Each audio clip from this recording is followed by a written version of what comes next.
Good morning, students. Let's begin with third method, biological method of weeding. Insects or some other organisms that consume and specifically destroy the weed plants are introduced in the crop fields. This is called biological control of weeds. Now understand this definition. Bioagent like insects, pathogens, etc. and other animals are used to control weeds.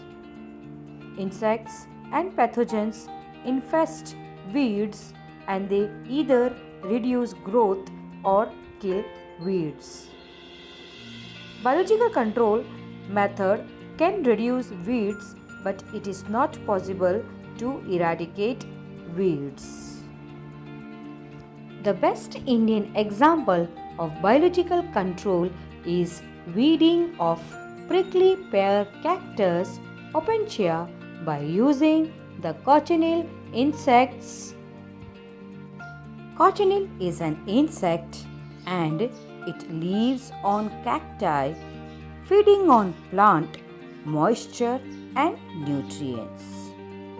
The interesting fact about this insect is it color your cosmetics, foods and drinks. Now we will learn about protection from pests and diseases.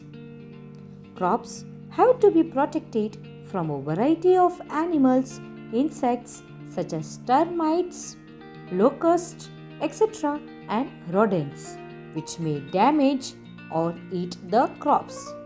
They are known as pests.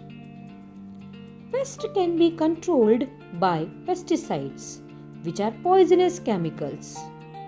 Pesticides kill the pests and their eggs without damaging the crops. This includes insecticides, which are used to kill insects, and rodenticides, which are used to kill rodents. They must be sprayed manually by hand-operated machines or by low-flying aircrafts if fields are large. Some common insecticides are first BHC, commonly called Gamexine, and second Malathion. Nowadays, agricultural practices use a huge amount of pesticides that is very dangerous for humans and other animals. These pesticides usually get mixed with the soil particles, get dissolved in the soil water and are absorbed by the plants. When we consume fruits, leaves, seeds, etc. of these plants, the pesticides enter our body and harm it. So, it is very important that we should wash all the fruits and vegetables thoroughly before consuming them. That's all for today, my dear children.